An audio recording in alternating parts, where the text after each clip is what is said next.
부부.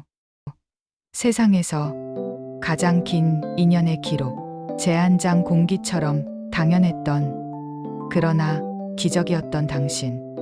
여러분은 오늘 아침 곁에서 잠든 배우자의 숨소리를 가만히 들어보신 적이 있습니까? 매일 아침 눈을 뜨면 당연하게 보이는 얼굴. 식탁 너머로 들려오는 숟가락 부딪히는 소리. 우리는 그 익숙함이라는 함정에 빠져 살아가곤 합니다. 공기는 평소에 그 존재를 드러내지 않습니다. 우리가 숨을 쉬고 있다는 사실조차 잊게 만들 만큼 조용하고 당연하게 우리 곁을 채우고 있지요. 하지만 단 1분만 공기가 사라진다면 어떻게 될까요? 우리는 그제야 가슴을 쥐어뜯으며 공기의 소중함을 절규할 것입니다. 부부라는 인연도 이와 같습니다. 같이 있을 때는 그 귀함을 잘 모릅니다. 당신이 해준 게 뭐 있어? 라며 모진 소리를 내뱉기도 하고, 때로는 남보다 못한 서운함에 등을 돌리고 눕기도 합니다. 하지만 기억하십시오. 부부란 반쪽이 되었을 때야 비로소 그 실체가 드러나는 법입니다. 한쪽이 먼저 세상을 떠나거나 병석에 눕게 되었을 때 남겨진 이는 깨닫게 됩니다. 내 삶의 절반이 통째로 뜯겨 나간 것 같은 그 시린 통증을 말입니다. 우리는 참으로 영원할 것 같고 무한할 것 같은 착각 속에 살아갑니다. 마치 이 젊음이, 이 건강이 천년 만년 갈 것처럼 어이없는 고집을 피우며 지내오지 않았나요? 돌아보면 찰나입니다. 아이들 키우느라 허덕이고 집 한 칸 마련하느라 앞만 보고 달려온 세월이 눈 한 번 깜빡하니 지나가 버렸습니다. 처음 만났던 나를 기억하십니까? 꽃길 같은 아름다운 행복만을 꿈꾸며 우리는 부부라는 이름의 배에 함께 올라탔습니다. 거친 파도가 올 줄도 모르고 비바람에 돛이 찢어질 줄도 모른 채 그저 서로의 눈만 바라보며 웃던 그 시절. 그 인연의 시작은 신이 주신 가장 큰 축복이었음을 우리는 세월의 끝자락에서야 겨우 이해하기 시작합니다. 제두장 자식은 손님이고 남는 것은 오직 당신뿐. 흔히들 말합니다. 자식 농사 잘 지으면 노후가 편안하다고 말이죠. 물론 자식은 소중한 내 분신입니다. 눈에 넣어도 아프지 않을 만큼 애지중지 키웠고 내 모든 것을 희생해서라도 지켜주고 싶었던 존재들입니다. 하지만 냉정하게 들릴지 모르겠으나 늙고 병들면 자식도 다 소용없다는 옛 어른들의 말씀은 틀린 게 하나 없습니다. 자식에게는 자식의 삶이 있고 그들에게는 지켜야 할 그들만의 가정이 있습니다. 부모가 병들었을 때 자식이 제 아무리 효자라 한들 스문의 시간 곁을 지키며 대소변을 받아내고 굽은 등을 닦아줄 수 있을까요? 결국 내 곁에 끝까지 남아줄 존재는 오직 한 사람, 내가 여보라고 부르는 아내와 남편뿐입니다. 이 사실을 우리는 인생의 황혼기에 접어들어서야 뼈저리게 느낍니다. 가끔 뉴스나 주변 이야기를 듣다 보면 성격 차이를 이유로 혹은 젊은 시절의 서운함을 들먹이며 황혼 이혼을 선택하는 분들을 봅니다. 이제라도 내 인생 찾겠다는 그 마음을 모르는 바는 아닙니다. 하지만 님들이여, 너무 서두르지 마십시오. 우리는 어차피 언젠가는 갈라져야 하는 운명을 타고났습니다. 신께서 단지 그 이별의 시간을 미리 알려주지 않았을 뿐입니다. 젊음은 잠깐 스쳐 지나가는 바람일 뿐이고 결국 우리에게 남는 것은 늙어 병든 육신과 고독한 인생 여정뿐입니다. 한때 세상을 호령하던 권력자도 수조 원의 재산을 가진 대기업 회장도 이 순리를 거스를 수는 없습니다. 화려했던 권력의 뒤안길에서 차가운 병실의 침상 위에서 그들이 누구에게 위로를 받겠습니까? 비서도 부하 직원도 수많은 추종자도 아닙니다. 투박한 손으로 내 찬 손을 잡아주는 아내, 영감, 기운 내라고 말해주는 남편뿐입니다. 부귀영화를 누리며 천하를 호령하던 이들도 종국에는 단 한 사람의 온기에 기대어 마지막을 준비합니다. 이것이 인생의 가장 정직한 결말입니다. 지금 내 곁에서 잔소리를 하는 저 사람이 실은 내 생의 마지막 순간까지 내 손등에 눈물을 떨어뜨려 줄 유일한 사람임을 잊지 마십시오. 제세장 고독의 무게와 부부라는 이름의 거울. 세상에 고독하지 않은 사람은 없습니다. 우리는 모두 태어날 때 혼자였고 갈 때 또한 혼자라는 사실을 잘 알고 있지요. 하지만 그 고독의 색깔은 나이에 따라 처지에 따라 참으로 다르게 다가옵니다. 젊은이의 고독이 저 먼 지평선을 바라보는 아련한 보랏빛이라면 우리 노년의 고독은 가슴 속 깊이 파고드는 시린 푸른빛입니다. 젊은이는 앞날에 대한 불안과 가지지 못한 것에 대한 갈망으로 옵니다.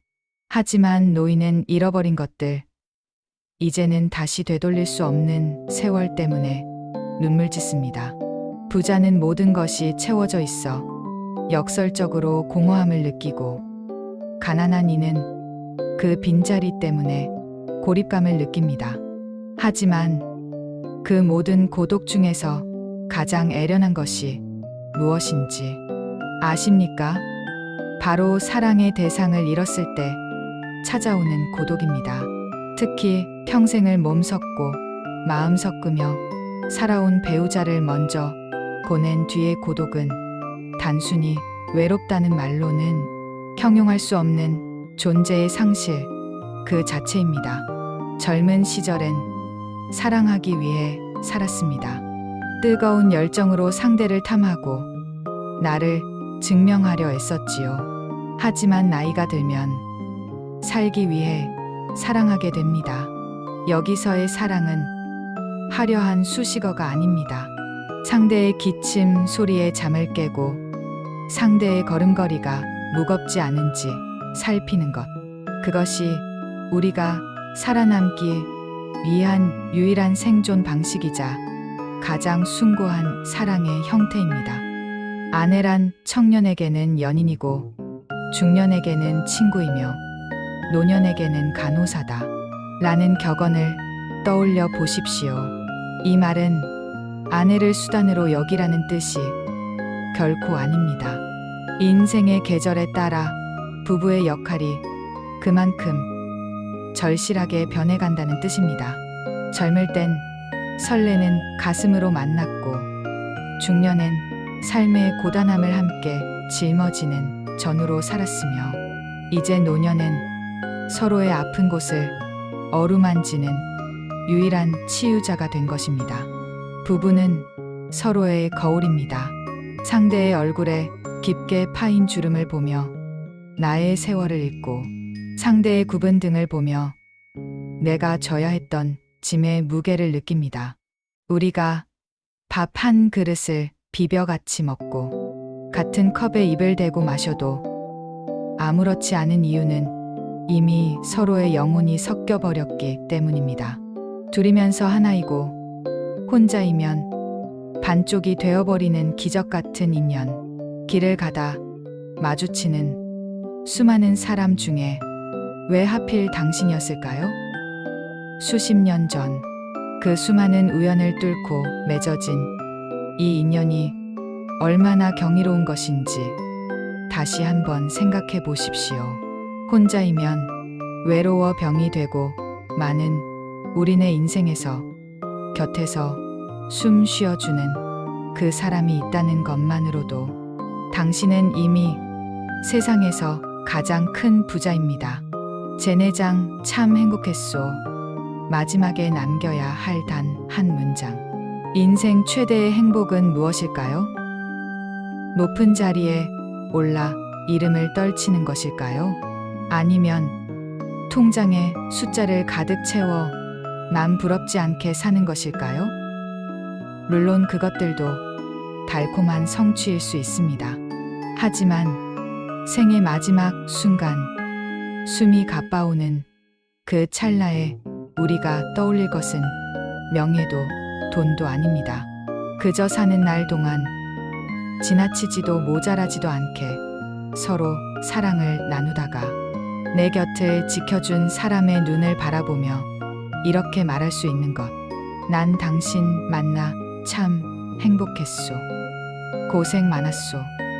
이 한 문장을 남기고 둘이 함께 혹은 서로를 배웅하며 눈을 감을 수 있다면 그것이야말로 인간이 누릴 수 있는 최고의 축복이자 성공한 인생입니다.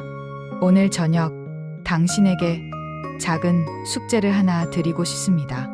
용기가 나지 않아 가슴속에만 묻어두었던 말들을 꺼내 보십시오. 희미한 거실 조명 아래서 혹은 잠자리에 들기 전 아내의 손을, 남편의 거친 손을 가만히 잡아 보십시오. 그 손은 젊은 날의 부드러움은 사라지고 거칠고 투박해졌을지 모릅니다. 하지만 그 거친 살결 속에 당신을 위해 바친 세월과 눈물과 땀이 배어 있습니다. 만약 맨정신에 말하기가 쑥스럽다면 따뜻한 정종 한 잔이나 시원한 막걸리 한 잔의 힘을 빌려도 좋습니다. 주마등처럼 스쳐 지나가는 지난 세월을 안주 삼아 여보, 미안했어. 그리고 고마워.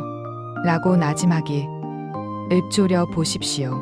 그 한마디에 십수년 묵은 서운함이 봄눈 녹듯 사라지고 부부의 두 눈은 말없이 촉촉해질 것입니다. 남편 후fu의 지아비 부자가 아내 부자보다 먼저 나오는 이유를 아십니까? 그것은 남편이 더 높아서가 아닙니다. 건장한 남자가 집안의 힘든 일을 먼저 맡고 비바람을 먼저 맞으며 가족을 보호하라는 책임의 의미입니다. 권위와 지배의 상징이 아니라 희생과 헌신의 순서인 것입니다. 이 깊은 뜻을 이해한다면 어찌 아내를 함부로 대할 수 있겠습니까? 사랑하며 살아도 남은 세월은 너무나 빨리 지나갑니다. 우리에게 주어진 시간은 생각보다 그리 길지 않습니다. 내일로 미루지 마십시오. 나중에 형편 좋아지면, 나중에 병 다 나으면 이라는 말은 우리 인생에 존재하지 않습니다. 지금 이 순간 곁에 있는 사람에게 최선을 다하는 것만이 유일한 진리입니다. 상대방을 이해하고 존중하며 기꺼이 양보하십시오. 화기애애한 여생은 누가 만들어주는 것이 아니라 우리가 서로의 모난 부분을 깎아낼 때 완성됩니다. 곁에 있어도 그리운 게 부부라 했습니다. 그 애틋한 마음을 잃지 마십시오. 오늘 밤 당신의 집 창가에도 따스한 사랑의 온기가 피어나길 바랍니다. 당신은 오늘 하루도 충분히 애쓰셨고 충분히 잘 살아오셨습니다. 그리고 당신 곁에 그 사람도 마찬가지입니다. 서로의 어깨를 토닥이며 평온한 밤을 맞이하십시오. 내일 아침 눈을 떴을 때 다시 마주할 그 얼굴이 세상에서 가장 귀한 선물임을 잊지 마시길 바랍니다. 오늘도 당신에게는, 그리고 당신의 소중한 반쪽에게는 좋은 일만 가득할 것입니다. 평소엔 공기처럼 당연하게 여겼으나 인생의 황혼기에 접어들어 늙고 병들면 자식보다 소중하게 곁을 지켜줄 유일한 존재는 오직 내 아내와 남편뿐임을 깨닫고 더 늦기 전에 서로의 거친 손을 맞잡으며 당신을 만나 참 행복했소 라고 고백하는 것이 인생 최고의 성공이자 진정한 부부의 정입니다.